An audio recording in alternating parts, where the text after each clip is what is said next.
Operations are again inverses when one of them undoes the other.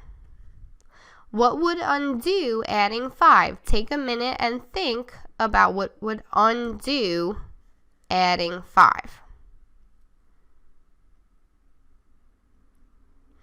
Hopefully you thought and realized subtracting 5. Because again, addition and subtraction are inverses. Addition and subtraction are inverses. Adding a number and then subtracting that same number leaves you where you started. This is the inverse property of addition. So let's see it in action. So let's randomly start at 4. And then if we add 5, we're going to the right 5. That would bring us to 9.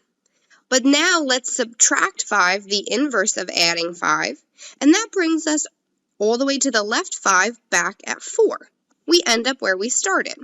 So 4 plus 5 plus minus 5 is equal to 4. Or in other words, 4 plus 5 minus 5, using those inverses, is equal to 4. This is true for any two numbers, not just randomly picking 4 and not just adding 5 and subtracting 5. If we start with any number A and then add B, so go to the right B, that would be A plus B, whatever that number is. But then if we subtract B, if we go to the left B, we're going to end up where we started with, that letter A.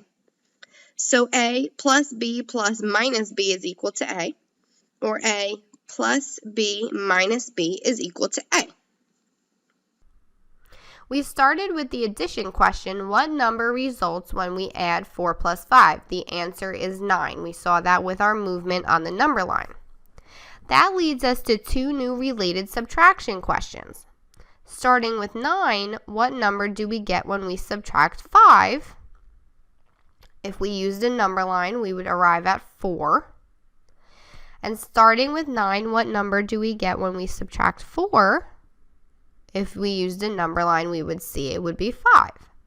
Subtraction was invented to undo addition, but now it can be used to ask new questions.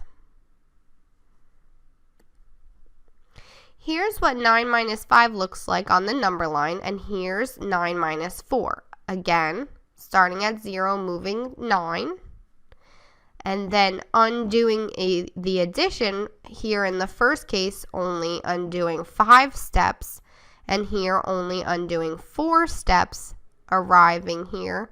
9 minus 5 is 4, like we said. And here, 9 minus 4 is 5.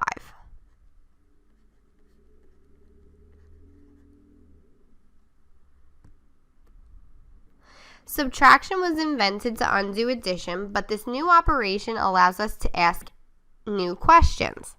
And the number system up to that point couldn't provide an answer. For example, what is the result of subtracting 7 from 4? If we look at our number line, that would mean starting at 0 and moving 4 to the right, 4, but then undoing 7 units. But you've only moved 4 units. As soon as you cross over 0, there was no answer to that question. There was no answer to questions like this in our whole number system. The whole number system was limited. It was all there was until about 500 years ago. This led to the investigation of negative numbers. They were called negative from the Latin negare, which means to deny, since people denied that such numbers could exist. Negative numbers were not popular. Again, they're not natural. They weren't used much until the Renaissance and were only fully accepted in the 1800s. If you have trouble with negative numbers, so did most everyone else. You're not alone. Adding the negative numbers to the whole numbers yields the integers. In this case, the ... at the left and right means that the sequence continues in both directions forever. The natural numbers 1, 2, 3, you could keep going 4, 5, 6, 7, and so on and so forth. But now here in the left or negative direction, we could go -3, -4, -5, -6, so on and so forth. There is no largest integer now, nor is there a smallest integer. The below number line shows only the integers. So we've taken our whole numbers. Here's our whole numbers 0 through 10. And now we've added them in the negative direction to make the integers. Here, if we zoom in, we can have more detail where 0 is in the middle. 0 is neither positive nor negative. Positive integers are numbers to the right of 0 and are greater than 0. Negative integers are numbers to the left of 0 and less than 0. So negative always moves to the left and is less than 0. Positive is always to the right and greater than 0. So we always use 0 as our starting or initial point in most cases. Now that we have discussed, we can start to classify numbers. So integers are 0. So we can place 0 as an integer.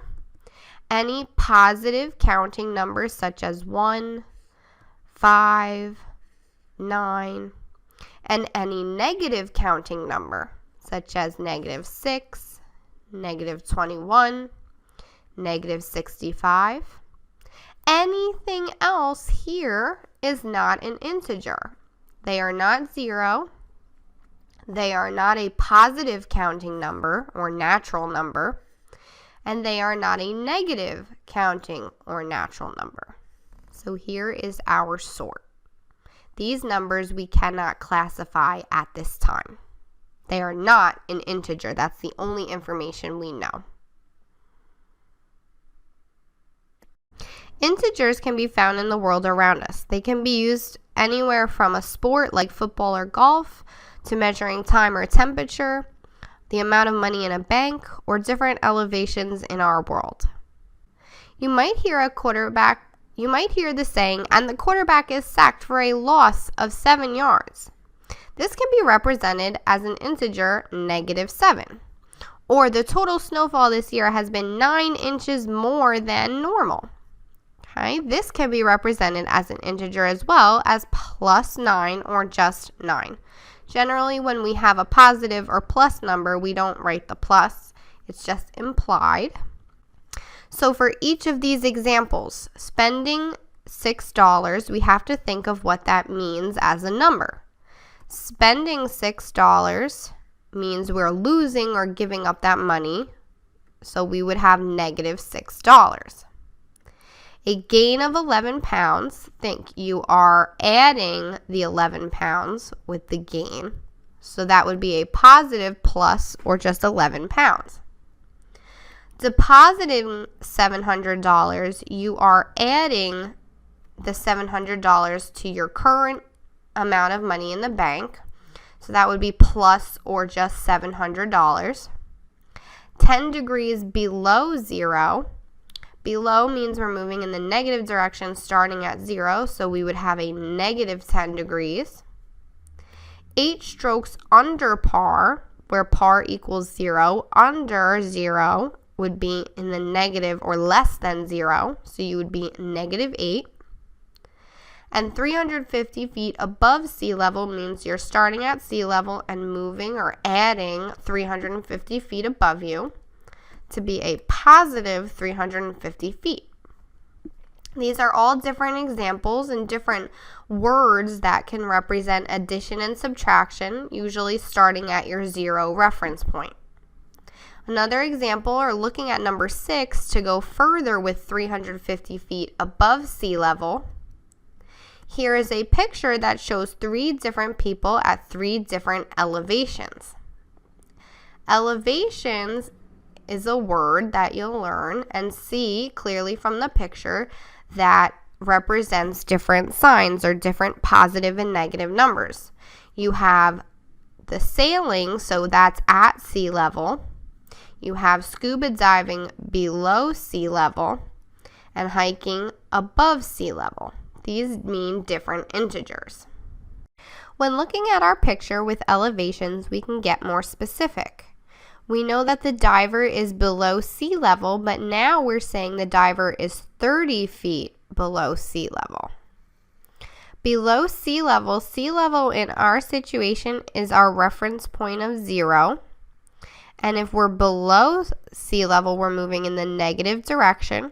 Above sea level would be in the positive direction. So the diver is 30 feet. 30 is our numeral to represent the 30 feet. Below sea level is in the negative direction. So it would be a negative 30 is the integer that would represent the diver. The sailor is at sea level. Sea level is our reference point, so that means the sailor is at 0 feet. He hasn't moved above or below. The hiker is 2 miles or 10,560 feet above sea level. Above is in the positive direction, and our numeral to represent the feet would be 10,560.